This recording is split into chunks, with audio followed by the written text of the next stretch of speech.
डोडो TV.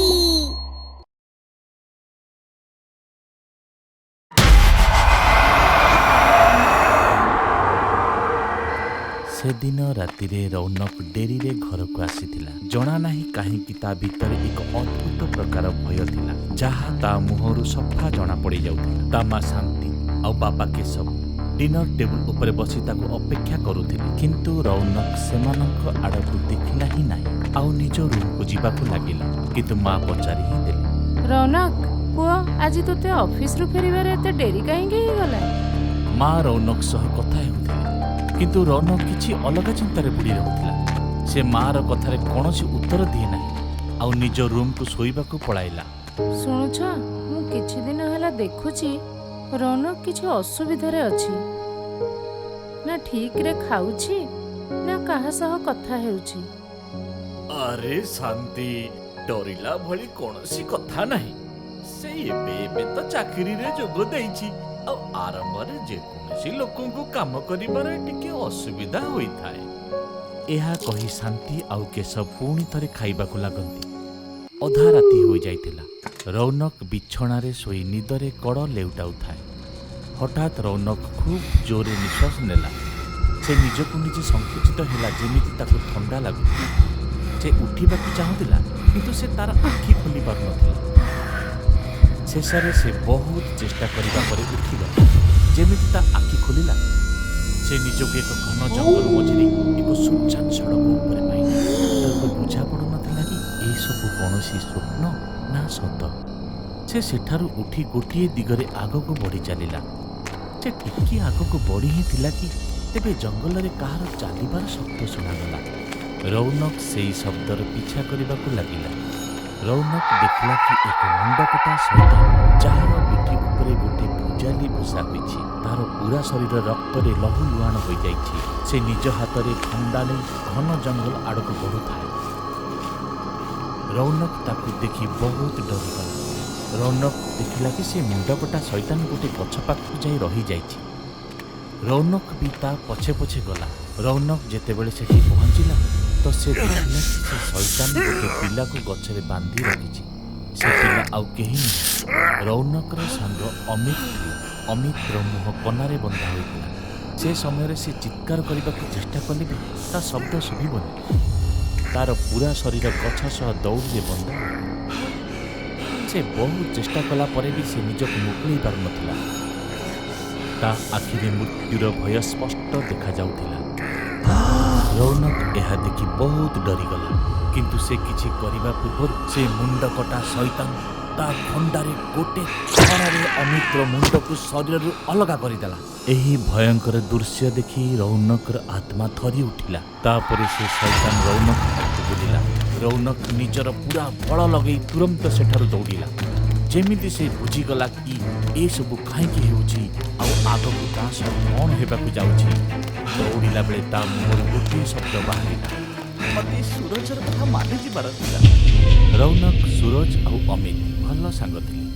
ଯେଉଁ ଅଫିସରେ ଅମିତ ଆଉ ସୁରଜ କାମ କରୁଥିଲେ, ସେହି ଅଫିସରେ ରୌନକର ମଧ୍ୟ ନୂଆ ଚାକିରି ହୋଇଥିଲା। ରୌନକ ଅଫିସର ଟେବୁଲ ଉପରେ ବସି କାମ କରୁଥିଲା।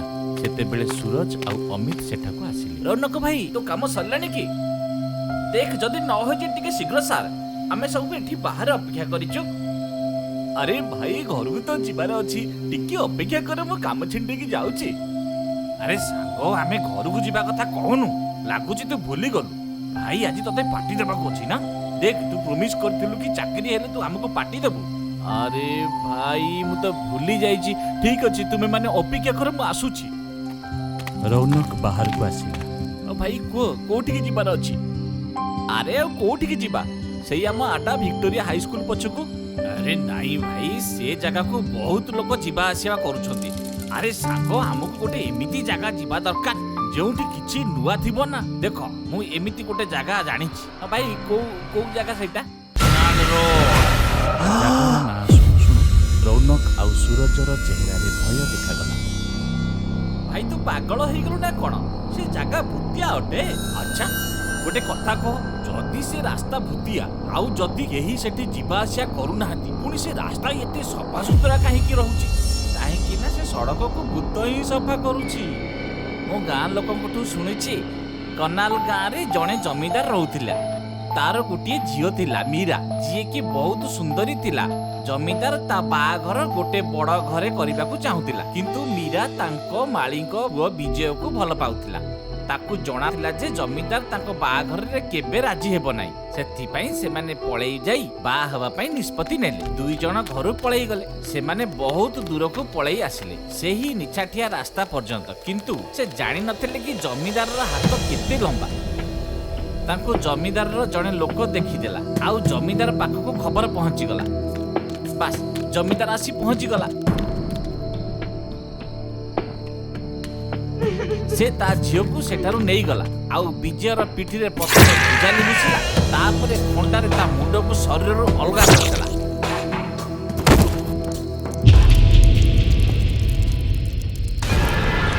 ସେଇ ଦିନଠାରୁ ସେ ମାଳି ପୁଅର ଆତ୍ମା କନାଲ ରୋଡରେ ଘୁରି ବୁଲୁଛି। ଯେବେଠୁ ସେ ରାସ୍ତାରେ ବହୁତ ଜଣଙ୍କର ମୃତ୍ୟୁ ହେଲା, ସେବେଠୁ ସରକାର ସେ ରାସ୍ତାକୁ ବନ୍ଦ କରିଦେଲେ। ସେବେଠାରୁ ସେଠାକୁ କେହି ଯିବା ଆସିବା କରୁନାହାନ୍ତି। ମୋ କଥା ମାନ, ତୁମେମାନେ ବି ସେହି ଜାଗାଠାରୁ ଦୂରରେ ରୁହ। ଦେଖ ସୁରଜ, ମୁଁ ଜାଣିଛି ତୁ ସବୁଠାରୁ ଗୋଟେ ବଡ଼ ଡରୁଆ, କିନ୍ତୁ ଆମେ ଦୁଇ ଜଣ ତ ଭୂତକୁ ଡରୁନୁ। ଆମେ ତ ସେଠିକି ନିଶ୍ଚୟ ଯିବୁ। ସୁରଜ ନିଜର ଦୁଇ ସାଙ୍ଗକୁ ଅଟକାଇବାକୁ ବହୁତ ଚେଷ୍ଟା କଲା, କିନ୍ତୁ ସେମାନେ ସୁରଜ କଥା ମାନିଲେନି, ଆଉ ସେମାନେ ତାକୁ ନେଇ କନାଲ ରୋଡ ଆଡ଼େ ଗଲେ। ତିନି ଜଣ କନାଲ ରୋଡର ଗେଟ୍ ପାଖରେ ପହଞ୍ଚିଲେ। ସେଠାରେ ଏକ ବୋର୍ଡରେ ବଡ଼ ଅକ୍ଷରରେ ଲେଖାଯାଇଥିଲା କି ଏଇ ରାସ୍ତାରେ ଯିବା ମନା। ଠିକ୍ ଅଛି ସୁରଜ, ତୁ ଯା। ପାର୍ଟି ସରିଲା ପରେ ଯାହା ବଳିବ ତୋ ପାଇଁ ଆମେ ନେଇ ଆସିବୁ। ସୁରଜ ସେଠାରୁ ଚାଲିଯାଏ। ଅମିତ, ମୁଁ ଭାବୁଛି ଆମେ ସୁରଜ କଥା ମାନିଯିବାର ଥିଲା। ଆରେ ରୌନକ, ଏବେ ତୁ ବି? ଆରେ ସାଙ୍ଗ, କିଛି ହବନି। ସେମାନେ ଟିକେ ହିଁ ଭିତରକୁ ଯାଇଛନ୍ତି। ଜଙ୍ଗଲରେ ଖୁବ୍ ଜୋରରେ ପବନ ହେବାକୁ ଲାଗିଲା।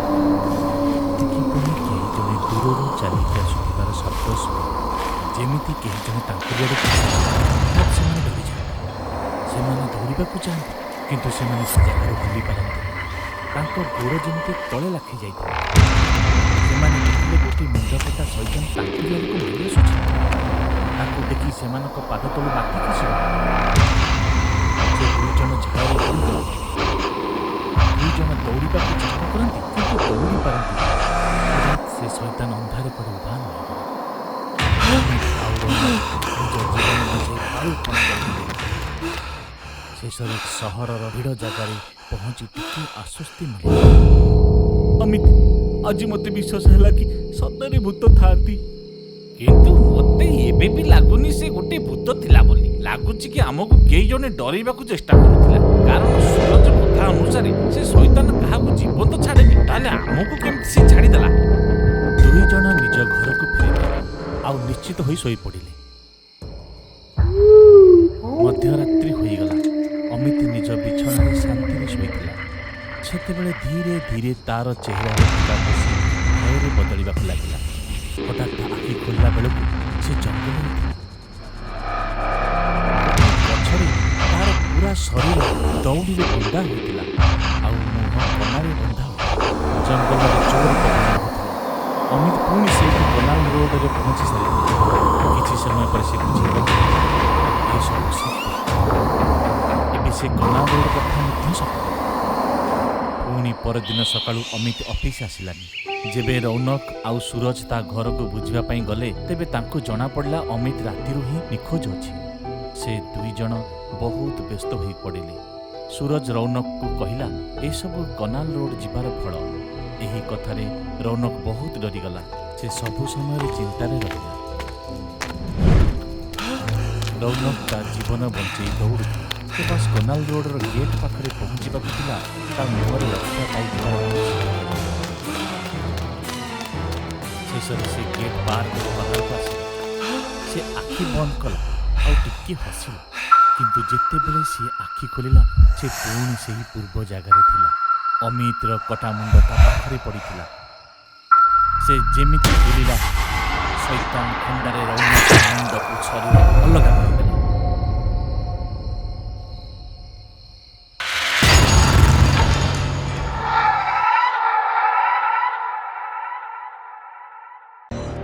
कथाटा किछि वर्ष पूर्वर एई गाँ भी अन्य गाँ परी हस खुशी रे थिला। रे शीघ्र शीघ्र काम कर भाई, तापरे रेडी ही बाहागर भोजी को जीवार अछि। हैं हो संग मो भी सेथिपय उत्साहित। 3 दिनरू गाँ रे अन्य प्रकार खुशीर परिवेश थिला। गाँ रे गोटे बाहागर थिला। समस्त गाँ लोकंक ठारू अधिक उत्साहित रामधीर थिला। थिबोनी काहेकि बाहागर तार ही थिला। मौसी शीघ्र कर, बाहागर समय लाणी। हाँ हाँ, बस तो मौसा बेसी समय लगाती रेडी हबाकू। एपटे तुरी महुरी सहित बधू मंडपरे पहुंचिला। आउ सेपटे बरर सांग माने आकाश को गुली चलेले। किछि समय सेठी हाहाकार हो गला। देखू देखू पूरा मंडप जलिवाकू लागिला। आउ 2 जनकर मृत्यु हो गला। आउ 12 जन गुरुतर आहत हो गले। आम गाँ रे बहुत बड़ दुर्घटना हो जाइछि, शीघ्र एम्बुलेंस पठांतु। जेमिति सेमिति घटना शांत हैला। आउ दुखी मनरे घर लोके बाहाघर करेले। किंतु से पर्यंत गाँ रे गोटे कथा प्रचारित हो सारिथिला कि एटा अशुभ सूचना। सबुआडे कथा होचे कि हमर बाहागर अशुभ। न सुशीला, लोक तो किछि भी कहबे, किंतु एमिति किछि नाही, मो माने नहीं। बाहाघर को एबे 7 दिन भी होई नथिला कि रामाधीरर छोट भाई मोरु मोरु ता आंगुली रे सुशीला आड़कू संकेत करके गला। आम घर को कहार दृष्टि पड़ी गला। कौन ये अशुभ संकेतर कथाटी सत? कौन ये सब सुशीला करिछि? दिने रामाधीर खेतर फसल जलिबाकू लागिला। आउ सुशीला खेत आड़रू दौड़ी निज घरे पशिगला। आउ ता पछरे मुखिया दौड़ी दौड़ी आसिला। सेतिबेले मझिरे रामाधीर तांकू अटकेला। कौन हैला मुखिया आज्ञा, आपण कुआडे दौड़ी की जाउछंती? अरे रामाधीर, भल हैला तू एठी भेटी गलु। देख तो खेत को तो स्त्री निया लगे देइछि, एसिड पकई देइछि खेतरे। हो मु भी ताकू एठू पळेबारो देखिली। रामाधीर निज खेत को जळुथिबार देखि कांदीबाकू लागिला। मु कांगाळ होई गली। आपण मानक कथा सुनिले तार परिणाम हेउछि। बाहरी जा मो घरु, मो घर को तू नष्ट कर देलु। अशुभ तू। कथाटा तो सुन। किछि सुनिबा नाही मते। तो जळिथिबा हाथ सब सत कहूछि। ए सबुर कारण ये अशुभ, याको एठू बाहर करो। ये अशुभ, याको एठू बाहर करो। समस्त गाँ लोके मिसी सुशीला को गाँरु बाहर करदेले।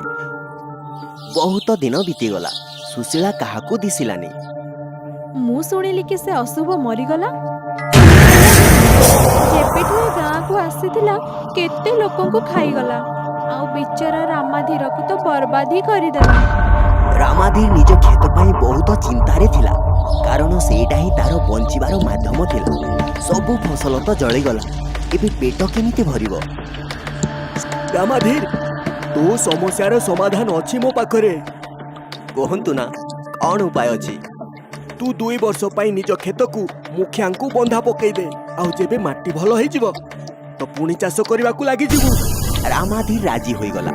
सरपंच मध्य रामाधीरर सहाय्य करबा पई ता खेत को ता ठारू किनि नेले। किंतु एबे गाँरे प्रतिदिन गोटे रहस्यमय घटना घटिबा को लागिला। रातिर गाँ लोके गोटे छाई को खेत आड़कू जिबार देखुथिले। परदिन आउ गोटे खेत एसिड रे जळुथिबार देखागला। एई गारे पिशाचीर प्रभाव अछि। धीरे धीरे गाँरे बहुत गुड़िए खेत जलिगला। जी भी से छाई को खेत को जलेबार देखुथिला तार मृत्यु हो जाइथिला। आमे सबु कांगाळ हे गलुनी। आउ ए सबु सेई पिशाची रही काम। से काहाकू भी शांति रे बंचिबाकू दबनी। मुखियांक पाखरे पूर्व पुरुषंक संपत्ति थिला। आउ ताकू गाँ लोकंक जमी बदल रे टंका दे देला। किंतु एबे मुखियांक पाखरे भी बेसी टंका नथिला। आम पाखरे तो एबे खाइबा पई दानाटिए भी नाही। भोकरे मरी जिबु आमे सबु। ए पूरा गाँ अभिशप्त हो जाइछि। पिशाची हातरे मरिबा नहले भोकरे। पूरा गाँ हाहाकार होउथिला। କିନ୍ତୁ ଦିନେ ମୁଖିଆଙ୍କର ଗାଡ଼ି ଆଉ କ୍ଷେତର ଫସଲ ବି ଜଳି ପାଉଁଶ ହେଇଗଲା। କିଛି ଦିନରେ ଏ ହସ ଖୁସି ଭରା ଗାଁଟି ଗୋଟିଏ ଅଭିଶପ୍ତ ଗାଁରେ ବଦଳି ଯାଇଥିଲା। ଅଧା ଲୋକେ ମରି ଯାଇଥିଲେ ଆଉ ଅଧା ଗାଁ ଛାଡ଼ି ଚାଲି ଯାଇଥିଲେ। ଏବେ ତ ଗାଁରେ ଖାଲି ଘର ଆଉ କ୍ଷେତ ହିଁ ରହିଛି। ନିଛାଟିଆ ଗାଁ। ହଁ ନିଛାଟିଆ ଗାଁ, ଏଇଆ ତ ତୁମେ ଚାହୁଁଥିଲ। ଯୋଜନା ସଫଳ ହେଲା, କିନ୍ତୁ ମୁଁ ତତେ ଅନ୍ୟମାନଙ୍କର କ୍ଷେତ ଜଳେଇବାକୁ କହିଥିଲି। ତୁ ମୋର ବି ଜଳେଇ ଦେଲୁ। ତୁମ କ୍ଷେତ? ମୁଁ ତ ତୁମ କ୍ଷେତକୁ ନିଆଁ ଲଗେଇନି। ଏଇଆ ଶୁଣିଲା ମୁଖିଆ ଚିନ୍ତାରେ ପଡ଼ିଗଲା। ତାହେଲେ ମୋ କ୍ଷେତ କିଏ ଜଳେଇଲା? ସେତିକି ବେଳେ ଛାଇ ସେଇ ବାଟେ ଗଲା। କିଏ ଅଛ ସେଠି? ଲକ୍ଷ୍ମଣ ଦେଖ କିଏ ଅଛି, ବଞ୍ଚିକି ଯେମିତି ନ ଯାଉ। ମୁଖିଆ ଆଉ ପୋଷ୍ଟମ୍ୟାନ୍ ଚାରିଆଡ଼େ ଖୋଜିଲେ। ବହୁତ ଚେଷ୍ଟା କଲା ପରେ ଗୋଟିଏ କୋଠରୀରେ ବଞ୍ଚାଅ ମୋତେ, ମୁଁ ମରିବାକୁ ଚାହୁଁନି। ମୁଁ ଭୟଙ୍କର ସ୍ୱପ୍ନ ଦେଖିଲି। ମୁଁ ବହୁତ ଭୟଙ୍କର ସ୍ୱପ୍ନ ଦେଖିଲି। ମୁଖିଆ ଆଉ ପୋଷ୍ଟମ୍ୟାନ୍ ଦୌଡ଼ି ଦୌଡ଼ି ଗାଁର ଗୋଟିଏ ଭଙ୍ଗା ଘରେ ରହୁଥିବା ତାନ୍ତ୍ରିକ ପାଖକୁ ଗଲେ। ଗୋଟିଏ ଛାଇ ମୋତେ ମାରିବାକୁ ଚାହୁଁଛି। ବଞ୍ଚେଇ ନିଅ ମୋତେ, ବଞ୍ଚେଇ ନିଅ ବାବା, ମୋତେ ବଞ୍ଚେଇ ନିଅ। ମୁଁ ଜୀବନ ତ ତୋର ବଞ୍ଚେଇ ପାରିବି, କିନ୍ତୁ ତାର ମୂଲ୍ୟ ଦେବାକୁ ହବ। ତୁମେ ଯେତେ ଟଙ୍କା କହିବ ତୁମକୁ ମିଳିବ, ଖାଲି ସେ ଛାଇ ଠାରୁ ମୋତେ ମୁକ୍ତି କରାଅ। ଠିକ୍ ଅଛି, ନିଜ ଘର କବାଟରେ ଏଇ ରକ୍ଷା ସୂତ୍ରକୁ ବାନ୍ଧିଦେବ, ତୁମେ ସୁରକ୍ଷିତ ରହିବ। ତାନ୍ତ୍ରିକ ନିଜ ତନ୍ତ୍ର ସାଧନାରେ ଲାଗିଗଲା। କିଛି ସମୟ ବିତିଗଲା ପରେ ମୁଖିଆ ଆଜ୍ଞା, ମୋତେ ବହୁତ ଭୟ ହଉଛି। ସେ ପିଶାଚି ଆମକୁ ଛାଡ଼ିବନି। ତାନ୍ତ୍ରିକ ଏ ରକ୍ଷା ସୂତ୍ର ଦେଇଛନ୍ତି ନା, ଆମେ ଘରେ ସୁରକ୍ଷିତ ଅଛୁ। ସେ ଦୁହେଁ ସେ ସୂତାକୁ ସବୁଆଡ଼େ ବାନ୍ଧିକି ଯାଉଥିଲେ। ବିନା ଚିନ୍ତାରେ ତୁ ଶୋଇପଡ଼ ଲକ୍ଷ୍ମଣ, ବୁଝିଲୁ? କିଛି ସମୟ ଶୋଇଲା ପରେ ଜୋର ଜୋର ଶବ୍ଦ ସହିତ କବାଟ ଝରକା ବାଡ଼େଇ ହେବାକୁ ଲାଗିଲା। ବହୁତ ଡର ଲାଗୁଛି ମୁଖିଆ ଆଜ୍ଞା। ଏବେ ତ ଭଗବାନ ହିଁ ବଞ୍ଚେଇବେ। ବାହାରୁ ଭୟଙ୍କର ଶବ୍ଦ ଆସୁଥିଲା, କିନ୍ତୁ ସେ ସୂତା କାରଣରୁ ମୁଖିଆ ଆଉ ପୋଷ୍ଟମ୍ୟାନ୍ ସୁରକ୍ଷିତ ଥିଲେ। ଶବ୍ଦ ଆସିବା ବନ୍ଦ ହୋଇ ସାରିଥିଲା। ଲାଗୁଛି ଆମେ ବଞ୍ଚିଗଲୁ, ରକ୍ଷା ସୂତ୍ର କାମ ଆସିଲା। ତାନ୍ତ୍ରିକ ପାଖରେ ପିଶାଚି ଆଉ ଅନ୍ୟ ଭୂତମାନେ ପ୍ରକଟ ହେଲେ। ପିଶାଚି, ତୁ ଭଲ କଲୁନି ତାନ୍ତ୍ରିକ। ତୁ କିଏ? ଏଠିକି କାହିଁକି ଆସିଛୁ? ମୁଁ ତତେ ଜାଳି ପାଉଁଶ କରିଦେବି। ତୁ ବି ସେ ସରପଞ୍ଚ ସହିତ ମିଶିଛୁ। ମୁଁ ଶୈତାନର ଭକ୍ତ। ସେ ଦୁହେଁ ସାହାଯ୍ୟ ପାଇଁ ଆସିଥିଲେ, ମୁଁ ତାଙ୍କୁ ସାହାଯ୍ୟ କଲି। ତୋର କ'ଣ ସମସ୍ୟା ଅଛି କହ? ତମେ ଦି ଜଣ ମୋର ହସ ଖୁସି ଭରା ଜୀବନକୁ ନର୍କ କରିଦେଲ। ସବୁ କିଛି ଛଡ଼େଇ ନେଲ ମୋର। ମୁଁ ସୁଶୀଳା, ଯାହାକୁ ଲୋକମାନଙ୍କ କୂଟ ଚକ୍ରାନ୍ତ ପାଇଁ ଗାଁ ଲୋକେ ମାରି ମାରି ବାହାର କରିଦେଇଥିଲେ। ମୋ ସ୍ତ୍ରୀ ସୁଶୀଳା ମରିଗଲା। ମୁଁ ଅପାଠୁଆ ହେବାର ଲାଭ ନେଇ ମୁଖିଆ ମୋତେ ଠକିଦେଲେ, ଆଉ ଭୋକରେ ଛଟପଟ ହେଇ ମୁଁ ମରିଗଲି। ତୁମ ସହିତ ଭଲ ହେଇନି, କିନ୍ତୁ ଏବେ ତୁମେ କ'ଣ ଚାହୁଁଛ? ଯେମିତି ସେ ପାପୀ ମୋ ଘର ନଷ୍ଟ କରିଛି, ସେମିତି ତାର ବି ହେଉ। କିନ୍ତୁ ମୁଖିଆର ତ କେହି ନାହାନ୍ତି। ତାର ଗୋଟିଏ ପୁଅ ଅଛି ଆଉ ବୋହୂ ବି। ଯେମିତି ମୋ ନବବିବାହିତା ସ୍ତ୍ରୀକୁ ମୋ ଠାରୁ ଛଡ଼େଇ ନେଲା, ସେମିତି ତାର ବି ବୋହୂ। ଟିକେ ରୁହ। ତାନ୍ତ୍ରିକ ଶୈତାନର ମୂର୍ତ୍ତି ପାଖକୁ ଗଲା। କିଛି ସମୟ ରହିଲା। ଗୋଟିଏ ଉପାୟ ଅଛି। ତାନ୍ତ୍ରିକ କିଛି ମନ୍ତ୍ର ପଢ଼ିଲା। ମୁଖିଆ ଆଉ ପୋଷ୍ଟମ୍ୟାନ୍ ସାମ୍ନାରେ ବସିଥିଲେ। କିଛି ସମୟ ପରେ, ତୁମେ ଦୁହେଁ ଏବେ ମୋ କବଳରେ। ଶୈତାନକୁ ତୁମର ନବବିବାହିତା ବୋହୂର ବଳି ଦରକାର। ଯେମିତି ଆପଣ କହିବେ ମହାରାଜ।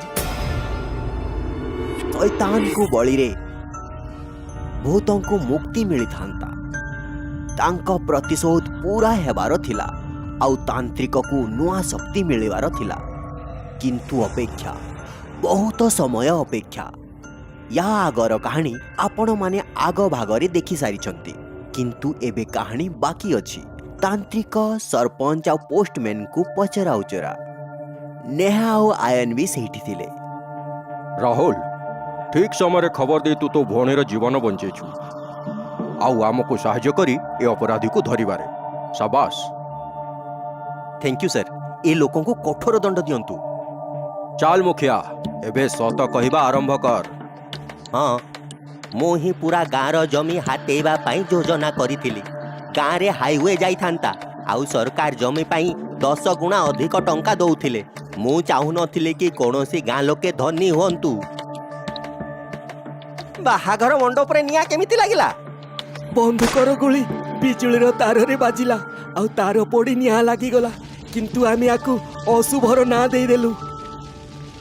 ରାମାଧୀରର ଭାଇ ମରିଲା ବେଳକୁ କଣ ସୁଶୀଲା ଆଡକୁ ନିର୍ଦ୍ଦେଶ କଲା? କାରଣ ମୁଁ ତାକୁ ମାରିଥିଲି ଆଉ ମୁଁ ସେତେବେଳେ ସୁଶୀଲା ପଛରେ ଛିଡ଼ା ଥିଲି। ତ ଲୋକଙ୍କୁ ଲାଗିଲା ସେ ନିର୍ଦ୍ଦେଶ ସୁଶୀଲା ଆଡକୁ ଅଛି ଆଉ ସେ ଫସଲ ବି ମୁଁ ଜଳେଇଥିଲି। ସୁଶୀଳାର ହାତ ମତେ ଅଟକେଲା ବେଳେ ଜଳିଥିଲା। आउ तांत्रिक, तुमर कौन कहानी? तू मझिरे आसी भल कलुनी। 6 वर्ष परे पिशाची अमावास्या आसीथिला। तू आमर परिश्रम खराब करि पारिबोनी। शैतान रो राजुती रहू कही नेहा उपरे आक्रमण करदेला। रक्तर छिटा और चित्कार सहित रक्तरे जुडुबुडु नेहा तळे पड़ीगला। बापा तम पापर फल मते। सेई भूत मानंकु मुक्ति तो मिलीगला, किंतु आज भी से गाँ सुनसान और जनशून्य। सरपंच और पोस्टमैन को सेई दिन ठारू आउ केही देखि नाहंती। कहंती एबे भी सेई गाँ रे शैतान रो राजुती अछि। उत्तराखंडर अल्मोरा जिल्लार पाखापाखि 12 किलोमीटर आगरू गोटे गेस्ट हाउस थिला, जहाँ मुख्य जनबसती बहुत दूर रे थिला। से गेस्ट हाउस टी गरम दिन रे मध्य खाली ही रहुथिला। यार मुख्य कारण बोधे से गेस्ट हाउस सह जड़ित भूत प्रेतंक कहानी। जेमिति केबे काहाकू छात उपरु किछि टाणिबार शब्द आसीबा, काहार जोर रे कासिबार शब्द आसीबा, आउ केबे केबे तो सीढ़ी रे काहारी दौड़ू थिबार शब्द। गेस्ट हाउस को जाउथिबार रास्तार दुई पार्श्व रे थिबा गछलता ताकू आहुरी भयंकर कर देउथिला। केते थर तो लोके से गछरे काहारी कांदिबार शब्द भी सुनिथिले। गेस्ट हाउस कोठार पाखरे एक शून्यता विस्तृत रहुथिला। भूलवशत केही केही सेठाकू जाउथिले। कमलाकांत नैनीताल रो गोटिए बैंक रे मैनेजर थिले। तांको स्त्री माधवी जणे टीचर थिले। से माने प्राय अल्मोरा जाउथिले। ए थरक 2-3 दिनर छुट्टी रे माधवीर भाई लखनऊ निज सांग सह आसीथिला।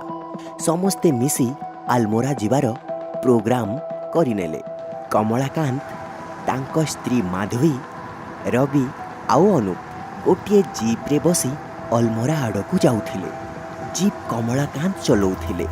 एमिति लागुथिला कि घन जंगल दे पार हेउथिबा रास्ता शेष ही हेउ नथिला। माधवी भाबुथिला कि सबुथर तो से माने 2 घंटा पूर्वरु पहुंची जाउथिले।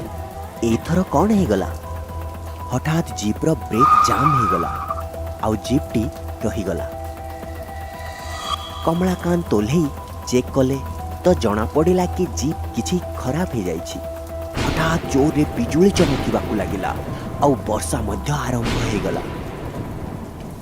जीप रे कोन खराब हे जाइछि? एठी आखपाखरे किछि नाही, आकु जोठी देखै हबो। आखपाखरे किछि रहिबा जागा थिले सेठी रहि जिबा। काहे कि ना अंधार हे गलानी आउ पवन भी बहुत जोर जोर बहुछि। एते वर्षारे पहाड़ रास्ता दे जिबा ठीक हबनी। काली सकाळ पर्यंत किछि रास्ता मिलि जिवो। सेते बेले हठात बिजुली चमकिबारु रविर आखि सेई रास्ता रे जाई पड़िला जहाँ आगकू गडाणी थिला। आउ सेहीटा कोनोसी गेस्ट हाउस आड़कू जाउथिला, जहाँ कि रास्ता कड़रे थिबा बोर्ड रे लेखा हैथिला। समस्ते जीप्रु ओल्हे जेमिति आगकू बढ़िले सेमिति सेमाने गछरे थिबा पेचा आउ बादुड़ीको एका सहित उड़ीबार शब्द शुणी डरीगले। हठात कोठू कड़ा बिलेईटे सामनाकू भी आसीगला, जार चमकुथिबा 2टी आखि बहुत भयंकर देखा जाउथिला। तापरे गेस्ट हाउस रो चौकीदार को पचारिबारु रहिबार ठिकाना मिलिगला। चौकीदार टी गेस्ट हाउस रो रोसिया भद्री काका को डाकिला आउ से दौड़ी आसीगला। चौकीदार आउ भद्री काका जिनिस उठेबार साहाय्य कले। ବଦ୍ରି କାକାକୁ ଦେଖିଲାରୁ କିଛି ଠିକ୍ ଲାଗୁନଥିଲା। ମାଧୋଇକୁ ଗେଷ୍ଟ ହାଉସ୍ର ଚାରିପାଖରେ ଥିବା ଶୂନ୍ୟତାର ଅନୁଭୂତି ହେଉଥିଲା, ବିଶେଷ କରି ବଦ୍ରି କାକାଙ୍କ ଆଖିକୁ ଦେଖି, ଯେଉଁଥିରେ ଅନ୍ୟ ପ୍ରକାରର ଶୂନ୍ୟତା ଥିଲା। ମାଧୋଇକୁ ବହୁତ ଡର ଲାଗୁଥିଲା। ସେ କମଳକାନ୍ତକୁ ଯେତେବେଳେ କିଛି କହିବାକୁ ଚାହିଁଲା ତାକୁ ସେ ଚୁପ୍ କରେଇଦେଲେ, କାହିଁକି ନା ପୂର୍ବରୁ ହିଁ ସମସ୍ତଙ୍କ ମୁହଁରେ ଗୋଟିଏ ଅଜାଣତର ଡର ଦେଖାଯାଉଥିଲା। ଗେଷ୍ଟ ହାଉସ୍ ବହୁତ ବଡ଼ ଥିଲା, କିନ୍ତୁ ଘରଟି ପୁରୁଣା ଲାଗୁଥିଲା। ଗୋଟିଏ ରୁମ୍ରେ ରବି ଆଉ ଅନୁପ ରହିଲେ, ଅନ୍ୟଟିରେ କମଳାକାନ୍ତ ଆଉ ତାଙ୍କ ସ୍ତ୍ରୀ ମାଧୋଇ। ଚାହା ବନେଇ ବଦ୍ରି କାକା ସମସ୍ତଙ୍କୁ ଲବିକୁ ଡାକି ଦେଇଥିଲେ। ସମସ୍ତଙ୍କୁ ଆସିବାର ଏବେ 5 ମିନିଟ୍ ବି ହେଇନଥିଲା କି ବଦ୍ରି କାକା ଚାହା ବନେଇ ବି ଦେଇଦେଲେ। ଚାହା ଦେଇ ସେ ରୋଷେଇ ଘରକୁ ପଳେଇଗଲେ। ଚାହା ପିଉ ପିଉ, ଭାଇ ଏଠି ସାବଧାନ ହେଇ ରହିବାକୁ ପଡ଼ିବ। ଗେଷ୍ଟ ହାଉସ୍ ତ ବଡ଼, କିନ୍ତୁ ଟିକେ ଡର ଲାଗୁଛି। ମୋତେ ଲାଗୁଛି ଯଦି ରାତି ବି ବିତିଯିବ ତ ବହୁତ ବଡ଼ କଥା। ସତରେ ଭୂତ ପ୍ରେତଙ୍କ ଛାଇ ବି ନ ଦେଖାଯାଉ। ବର୍ଷା ତ ଏମିତି ହଇରାଣ କରୁଛି, ଜିପ୍କୁ ବି ଏବେ ହିଁ ଖରାପ ହେବାର ଥିଲା। ଭୂତ ପ୍ରେତ, ମୁଁ ଏ କଥାରେ ଜମା ବିଶ୍ୱାସ କରେନି। ହଁ, ଯଦି ମୋ ମା ଥାନ୍ତେ ତ ଏ ଗେଷ୍ଟ ହାଉସ୍ ଛାଡ଼ି ସାରିଥାନ୍ତେ। ଚା ପିଇ ସମସ୍ତେ ନିଜ ନିଜ ରୁମ୍କୁ ଚାଲିଗଲେ। ସେତେବେଳେ ରବି ବାହାରକୁ ଯାଇ ଚୌକିଦାରକୁ ପଚାରିଲା, ତୁ ଏଠି କେବେଠୁ କାମ କରୁଛୁ? ଏଠି ଖାଇବା ଠିକ୍ ଠାକ୍ ମିଳିଯିବ ତ? ଭୋକ ଲାଗୁଛି, ଟିକେ ଶୀଘ୍ର କିଛି ବନେଇ ଦେ। ଆଉ ଏଠି କେହି ଭୂତ ପ୍ରେତ ନାହାନ୍ତି ତ? ଆଜ୍ଞା, ଖାଇବା ବଦ୍ରି କାକା ବନାନ୍ତି। ଆଜି ହିଁ ଗାଁରୁ ଫେରିଛନ୍ତି, ଟିକେ ଥକି ଯାଇଥିବେ, କିନ୍ତୁ ମୁଁ କହିଦଉଛି ଶୀଘ୍ର ବନେଇ ଦେବେ। ଆଉ ମୁଁ ଏଠିକି ଆସିବା ଏଇ କିଛି 6-7 ମାସ ହେଉଛି। ଆଜ୍ଞା, ଭୂତ ପ୍ରେତ ତ ଦେଖିନି, କିନ୍ତୁ ଶୁଣିଛି ନିଶ୍ଚୟ।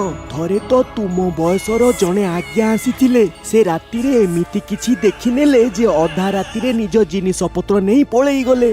ମୁଁ ଯେତେବେଳେ ସକାଳେ ଆସିଲି ତ ତାଙ୍କର ଦେଖା ହିଁ ନଥିଲା। ଠିକ୍ ଅଛି, ତୁ ଶୀଘ୍ର ଖାଇବା ବନେଇ ଦେ। ବହୁତ ଭୋକ ହଉଛି, ମୁଣ୍ଡ ଟିକେ ଭାରି ଲାଗୁଛି। ଆଉ ଏ ଜାଗାଟି ମଧ୍ୟ ଟିକେ ବିକୃତିକର ଆଉ ଭୟଙ୍କର ଲାଗୁଛି। ଆମେ ବି ଥକି ଯାଇଛୁ, ଖାଇ ପିଇ ଶୋଇପଡ଼ୁଛୁ।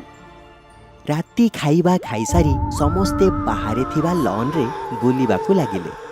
ସେଠାରୁ ଫେରି ସଭିଏ ନିଜ ନିଜ ରୁମ୍ରେ ଶୋଇପଡ଼ିଲେ। ରବି ପ୍ରଥମରୁ ହିଁ ଗାଢ଼ ନିଦରେ ଶୋଇପଡ଼ିଥିଲା। ପ୍ରାୟ ରାତି 3ଟାରେ ହଠାତ୍ ଅନୁପର ଚିତ୍କାର ଶୁଣି ରବିର ନିଦ ଭାଙ୍ଗିଗଲା। ମୁଁ କ'ଣ କରିଛି? ମୋତେ ଛାଡ଼ି ଦିଅ। କିଏ ଅଛ? ମୋତେ କାହିଁକି ଧରି ରଖିଛ? ଛାଡ଼ି ଦିଅ ମୋତେ। ଆରେ ଏ ଅନୁ, ତତେ କିଏ ଧରିଛି? ଉଠ, ଆଖି ତ ଖୋଲ। ଅନୁପ ଝାଳରେ ଭିଜି ଯାଇଥିଲା। ରବି ଉଠିକି ଲାଇଟ୍ ଅନ୍ କଲା। ସେତେବେଳେ ଅନୁପ ଚିତ୍କାର କଲା, ଆରେ ଦେଖ, ଝରକା ପାଖରେ କିଏ ଅଛି? ହେଇ ଦେଖ, ସେ ଏପଟକୁ ହିଁ ଦେଖୁଛି। ରବି ଯେମିତି ଝରକା ପଟକୁ ଦେଖିଲା ତା ଗୋଡ଼ ଥରିବାକୁ ଲାଗିଲା। ସେଇଠି ଗୋଟିଏ ଲମ୍ବା ଚଉଡ଼ା ଭୟଙ୍କର ଆକୃତିର ଦେଖାଯାଉଥିଲା, ଯାହାର ଆଖି ଅଙ୍ଗାର ପରି ଜଳୁଥିଲା। 2 ଜଣ ବାହାର ଲବିକୁ ଆସିବା ପାଇଁ କବାଟ ଖୋଲୁଥିଲେ, କିନ୍ତୁ ଲାଗୁଥିଲା କବାଟ ତ ବାହାରୁ ହିଁ ବନ୍ଦ ଅଛି। ରବି ଜୋରରେ ଚିତ୍କାର କଲା ତ ଅନ୍ୟ ରୁମ୍ରୁ ସେ 2 ଜଣ ଦୌଡ଼ି ଆସିଲେ ଆଉ କବାଟକୁ ଧକ୍କା ଦେବାରୁ କବାଟ ଥରକରେ ଖୋଲିଗଲା। କବାଟ ଖୋଲିଲା ମାତ୍ରେ ଗୋଟିଏ ଭାରି ପାଦର ଶବ୍ଦ ସମସ୍ତେ ଶୁଣିଲେ। ଏମିତି ଲାଗିଲା ଯେମିତି କିଏ ବାହାରକୁ ଗଲା। ସଭିଙ୍କର ନିଶ୍ୱାସ ଅଟକିଗଲା। ମାଧୋଇ ଲବିର ପରଦା ହଟେଇ ବାହାରକୁ ଦେଖିଲା। ବୋଧେ କିଏ ଯାଉଥିବାର ଦେଖାଯିବ, କିନ୍ତୁ କେହି ଦେଖାଗଲେନି। ଆଉ ଗୋଟିଏ ଭୟଙ୍କର ଶୂନ୍ୟତା ବିସ୍ତାରିତ ଥିଲା। ରୁମ୍ରେ ନାଇଟ୍ ବଲ୍ବ ଅଳ୍ପ ଆଲୁଅରେ ପାଖରେ ଥିବା ଜିନିଷର ଛାଇ ବି ବହୁତ ଭୟାନକ ଲାଗୁଥିଲା। ବହୁତ ଡେରି ଯାଏ ସବୁ ଲୋକେ ସଫାରେ ବସି ଥରୁଥିଲେ, ଆଉ ମାଧୋଇ ଝରକା ପାଖରେ ଥାଇ ବାହାରକୁ ଦେଖୁଥିଲା। ଘଣ୍ଟାର ଟିକ୍ ଟିକ୍ ସେ ସ୍ତବ୍ଧତା ଭାଙ୍ଗିବାକୁ ଚେଷ୍ଟା କରୁଥିଲା। ହଠାତ୍ ବାହାରୁ ଗୋଟିଏ ଶବ୍ଦ ଆସିଲା। ମୁଖ୍ୟ କବାଟରେ ଠକ୍ ଠକ୍ ଶବ୍ଦ ଶୁଣି ସବୁ ଆଲର୍ଟ ହେଇଗଲେ, ଆଉ କେହି ଆସିବାର ଶବ୍ଦ ପୁରା ଘରେ ଶୁଭାଗଲା। ତାପରେ କବାଟ ନିଜେ ନିଜେ ଖୋଲିଗଲା। ଯେଉଁଠି ସବୁ ଲୋକେ ବସିଥିଲେ ସେଇଠି ହଠାତ୍ ବହୁତ ଥଣ୍ଡା ଅନୁଭବ ହେଲା। ରବି, ଯିଏ କିଛି ସମୟ ଆଗରୁ ସାହସୀ ହେବାର କଥା କହୁଥିଲା, ଥଣ୍ଡାରେ ସେ ମଧ୍ୟ ଥରି ଥରି ବସିଗଲା। ହଠାତ୍ ପୁରା ଘରର ଲାଇଟ୍ ବନ୍ଦ ହେଇଗଲା, ଆଉ ଗେଷ୍ଟ ହାଉସ୍ର ସବୁ କବାଟ ଝରକା ଧଡ଼ ଧଡ଼ ହେଇ ଖୋଲିବା ଆଉ ବନ୍ଦ ହେବାକୁ ଲାଗିଲା।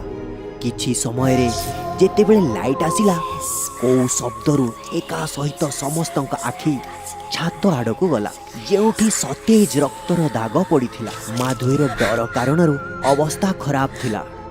ଏବେ ଯାହା ବି ହଉ କିନ୍ତୁ ଏଠି ଆଉ ଗୋଟେ କ୍ଷଣ ବି ରହିବା ବିପଜ୍ଜନକ। ସମସ୍ତେ ଜିନିଷ ପ୍ୟାକ୍ କର, ଯାହା ବି କରି ରାତି ଯେତେ ମହଙ୍ଗା ହୋଟେଲରେ ବିତେଇବାକୁ ହେଉ ପଛେ, କିନ୍ତୁ ଯିବା ବି କେମିତି? ଜିପ୍ ତ ଏବେ ସକାଳେ ହିଁ ଠିକ୍ ହେବ ନା। ରୁମ୍କୁ ଏକୁଟିଆ ଯିବା ପାଇଁ କାହାରି ସାହସ ହେଉନଥିଲା। ସେତିକିବେଳେ ଗୋଟିଏ ରୁମ୍ରୁ ଫାୟାରିଂର ଶବ୍ଦ ଶୁଣି ସମସ୍ତେ ସେଇ ପଟକୁ ଦୌଡ଼ିଲେ ତ ଦେଖିଲେ ଗୋଟିଏ ରୁମ୍ରେ ସେ ମୋଟା ଜଙ୍ଗଲୀ ବିଲେଇର ଶବ ପଡ଼ିଛି, ଯେଉଁଥିରୁ ସତେଜ ରକ୍ତ ବାହାରୁଥିଲା।